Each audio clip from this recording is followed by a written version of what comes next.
Olá, boas-vindas a mais uma conversa empresarial. Eu sou o Cláudio Nazajon e aqui comigo a Paula Englert, da Box 1824. O que é Box 1824, Paula? A Box 1824 é uma empresa que começou há 23 anos atrás como uma empresa de tendência e de pesquisa, nascida no Brasil, mas muito rapidamente viramos uma empresa de atuação global.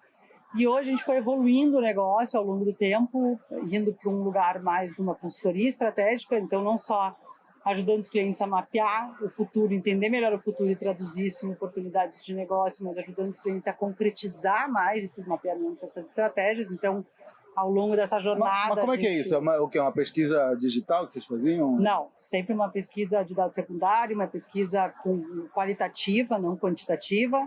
Há 23 anos atrás não tínhamos nem internet, não existiam redes sociais.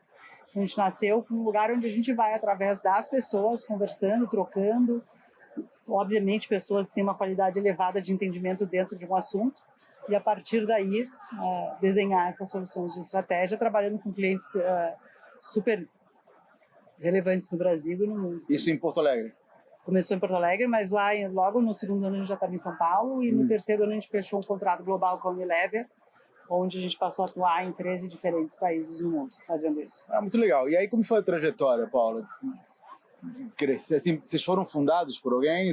A gente foi fundado... Eu cheguei em 2008, os fundadores são do Sul, em 2003. Isso começou na academia ou surgiu... Não, surgiu do Rony, que é o fundador. Ele foi fazer um estágio fora, ele trabalhava na área de comunicação, em agência de publicidade, ganhou um prêmio, foi fazer um curso e o prêmio era um curso de tendência, numa empresa de tendência na Itália, e aí ele entendeu que não tinha nenhuma empresa parecida com o que ele viu lá, com o que ele viveu lá no Brasil, acabou criando a Box, e a partir daí fomos crescendo. Legal, e aí pegou o Unilever logo no início, então aí já catapultou ali. Pegou a Claro na época, pegou o Olímpicos, alguns clientes. E você já estava nessa época? Não, eu cheguei 5 anos depois. Então, vamos lá. Desde o momento que você chegou, como é que era o tamanho da Box quando você chegou? Tinha a Box, historicamente, umas 15, 20 pessoas quando eu cheguei. 15, 20. A gente chegou a ter 80 pessoas. Aí resolveu ter um time mais enxuto, com uma rede mais expandida. Isso foi quando eu já estava há um tempo na Box. Então fomos fazendo essa trajetória de se experimentar enquanto negócio, porque isso, né, não é sobre... Então vamos lá. Você entra na empresa em 2008 com cerca de 15 pessoas. Isso. Já começando a crescer. Já era uma empresa relevante quando eu entrei. Mas pronto. Sim. Então, o que aconteceu dali? Quais foram os principais marcos aí? Acho que tem algumas coisas importantes. Estamos acho que essa aí, atuação... 15 anos. 15 anos. Essa atuação global sempre foi uma coisa importante para nós, então ganhar maturidade nessa performance global. Quando eu cheguei, eu vim para um processo de profissionalização mesmo da empresa, trazendo alguns... Qual é o teu background? Eu sou formada em Relações Públicas, tenho pós-graduação em Liderança e em Ciências Sociais. E aí você entrou na Box para quê? Para ser diretora de atendimento e novos negócios. Okay. Atendimento e novos negócios, que significa para clientes, Cliente, né? para fora. Para leads, vamos buscar clientes. Vamos buscar clientes. Ok. E aí esse é o meu superpoder até hoje, assim, é o que eu gosto de fazer. Eu sou uma comercial... Buscando clientes onde? Fora, aqui? Tanto no Brasil quanto fora do Brasil. No mundo inteiro, assim, sempre uma atuação bastante relevante fora. Então, vamos voltar. Estamos em 2008, estamos crescendo. Quais foram os principais marcos que você falou, já? Tem algumas coisas importantes. Acho que a gente abriu o escritório de Nova York, depois tivemos durante até a pandemia... Cara, dá um pause aí. Abrir escritório nos Estados Unidos é um negócio que muito empresário quer fazer, não tem a menor noção de como fazer, e aí cai na mão de repente, um contador americano que cobra lá... Tudo verdade, tudo me aconteceu. Então, e aí, como é que foi esse processo? A gente foi já com um contrato de um cliente, a gente tem uma atuação... Então ele ajudou? Não ajudou, mas já tinha trabalho. Tá a gente bom. não foi, a gente foi tendo já trabalho. A gente tem uma... Tinha que ser em Nova York? Nova York é o lugar mais caro, mais burocrático. Tinha que ser em Nova York. Tinha que ser em Nova York, porque era a sede do cliente. Okay. Então tinha que ser lá, era uma premissa. Então foi lá. Mas a partir dali a gente foi ganhando novos clientes e novas entradas. Foi até a pandemia. Quando rolou a pandemia... O que você aprendeu lá? O que você faria diferente hoje para abrir? Se eu quiser abrir um escritório em Nova York, que dica você me daria? Cara, eu diria a primeira coisa, assim, abrir fora, né? Mas, assim, primeira coisa é fluxo de caixa. Eu acho que tu, enquanto empreendedora, talvez a coisa mais complexa dessa história tenha sido financiar uma operação em dólar com real. Ai. Então foi duro, muito duro, uma coisa muito complexa. Eu acho que eu estaria... Mas ao mesmo tempo, é o que digo, se eu soubesse, talvez eu não tivesse feito. Então acho que também tem isso. Assim, eu acho que tão importante quanto ter a coragem de acelerar é saber a hora de parar. Então, agora então, que ali, sabe. Na pandemia, a gente viu que tinha complicado o cenário, que talvez não fosse uma coisa tão pontual. E graças a Deus a gente teve essa habilidade de fechar o escritório, o time das pessoas que eram do Brasil voltaram. A Box tem uma estrutura muito enxuta. Você tinha gente daqui indo para lá? Você estava pagando...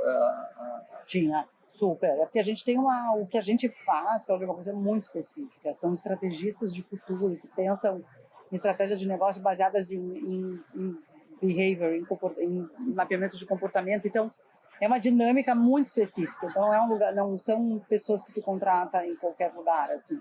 Então, sim, eu tinha gente minha daqui lá, e aí a gente, na pandemia... Mas a gente sempre teve essa lógica de ter pessoas poucas, e a cada projeto a gente monta um time para aquele projeto e desmonta. E você já tinha cliente lá pagando a conta? Então... E a gente tinha projeto já. Você chegou a morar lá? Eu fiquei indo e voltando. Muitas vezes meu sócio ficou morando lá, praticamente todo tempo.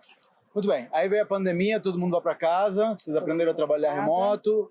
Aí a gente sempre foi remoto, desde 2013. Nunca tivemos. O escritório sempre foi um ponto de encontro, mas a gente sempre foi remoto. Então a pandemia saída nos pegou. Ah, vem cá. Então tá. Então por que a sede em Nova York? Porque tinha que atender os clientes lá, né? Um cliente que precisava de muita proximidade, a gente estava sempre bastante com eles. E para ter a rapidez, a flexibilidade de chegar rápido no escritório deles. Então, tinha essa coisa, obviamente. Uma coisa é tu ser...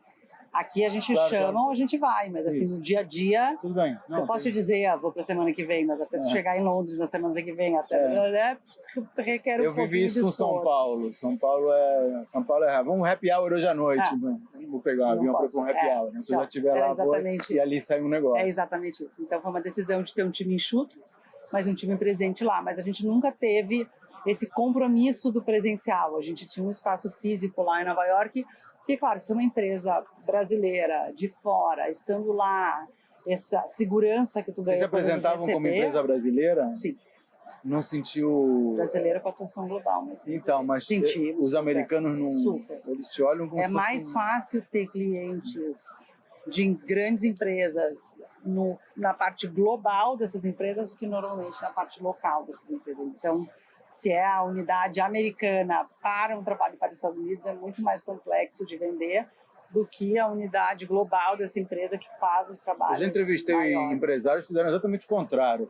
Abriram a sede nos Estados Unidos para se dizerem uma empresa americana, até para vender para empresas no Brasil como empresa americana, porque existe aquela coisa de empresa brasileira, não é? É isso aí. Então, vamos nós. Quando é que começou a ideia de ser adquirido, de vender...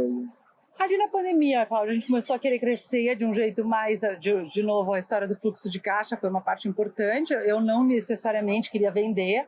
Eu comecei a ter conversas com empresas, com parceiros sobre investimento, sobre novos caminhos, sobre essa vontade de expandir a Box, nos aproximando mais de tecnologia, nos aproximando mais de um processo mais estável de internacionalização, buscando esse lugar de ampliar o nosso compromisso de negócio para ajudar os clientes mais na implementação. E nessas conversas, nessas trocas, nessas vontades, eu acabei começando a conversar mais com o César Gon, que é o CEO da CIT, da CIT. O César a gente tem alguns clientes em comum de conselhos que ele fazia parte, como Itaú, a Hydrobrasil, e a gente se encontrava muito nesses lugares, aí começamos a conversar mais sobre isso. Mas havia um problema de fluxo de caixa na academia? Não, havia uma vontade de crescer. E aí você diz, não estou conseguindo crescer, vamos procurar alguém que já saiba crescer e ensinar. A gente estava conseguindo crescer, mas os desafios que eu tinha pela frente, eu sabia que precisava de uns skills que eu não tinha na mão. Okay. Então, e recursos que eu não tinha, sejam eles recursos de tecnologia ou financeiros, mas muito mais de tecnologia, aceitei uma empresa que está em 10 países, com uma super estrutura. Às vezes o know-how de como crescer. É isso, de como crescer.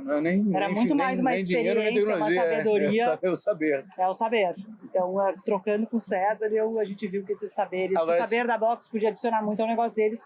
e que o saber deles podia adicionar muito ao negócio da Box. Então, Paulo, quando a gente decide vender uma empresa, naturalmente,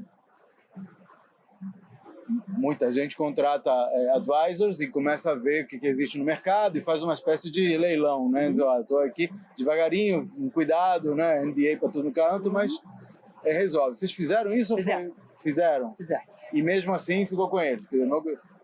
Tô na festa, tô me paquerando, eu gostei do cara, mas deixa eu ver se tem mais, mas é com ele que eu quero.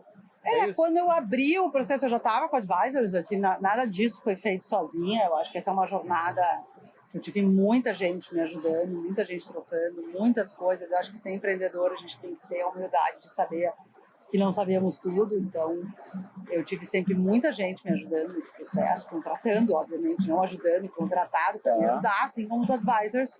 Primeiro para entender como eu gerava melhor equity, e depois, no processo de investimento, acabou sendo um processo de M&A. E aí chegaram a um valor que os dois acharam legal ou você... a gente recebeu uma proposta que foi legal. Então, muito bem. Aí veio a aquisição. Tinham outras propostas na mesa, a gente tomou a decisão. Você virou diretora executiva. Eu sou CEO da Box, mantive CEO da Box. Mas é funcionária. Sou funcionária. A CIT pode te demitir. Então, como é que é essa nova vida agora, né? Quando a gente negociou, acho que assim, muito, muito importante de um processo como esse, eu sempre falei disso, assim, ter muita clareza de quais são os teus inegociáveis. Ok. E nessa negociação eu tive um cuidado muito grande de manter a Box um negócio íntegro e autônomo. Isso é uma coisa muito importante para o jeito que a gente constrói a relevância do negócio e a confiança que os clientes têm na gente. Então a gente teve esse processo, a gente é autônomo, se mantém autônomo, eu me mantenho na minha posição. Obviamente tem um vínculo meu como executiva da CIT, que é um vínculo super importante, que hoje me faz muito feliz, me desafia em lugares que eu não era desafiada, mas ao mesmo tempo a Box é um lugar que eu ainda enxergo os contornos, as paredes, e eu consigo manter viva a nossa vocação, e isso veio desde sempre na proposta deles. E essa foi uma das grandes coisas que eu fiquei... Isso tem o quê? 3 anos? 4 anos? 2 anos. 2 anos. Paulo, olhando para trás, você faria alguma coisa diferente? Não. É isso aí. É isso aí. Então vamos agora olhar para o futuro. O que você imagina que vai acontecer agora com a Paula, pessoa, né, empreendedora, e com a empresa como... Acho que a Box é realizar os sonhos que eu tinha quando a gente fez o processo. Então, fazer a Box ser ainda mais relevante internacionalmente, ser uma empresa que usa e que bebe dessa fonte de tecnologia que é a CIT, para desenvolver novos produtos, novos serviços, novas plataformas de atuação. E eu acho que é ter a oportunidade de estar dentro de uma empresa que está listada na Bolsa de Nova York, que está presente globalmente em vários lugares e que me dá uma noção, um repertório profissional de escala de muito maior do que eu conseguia ter dentro do meu mundo mais controlado, digamos assim. Então foi um bom passo, né? Você contar para os netos, às vezes dizer que isso aí foi legal. Sem dúvida. Foi sorte. Aí, falei com a Paula Englert, da Box 1824, agora parte da CIT. Vem aqui na meiuca do Web Summit 2024. Continua me seguindo, sexta-feira tem mais.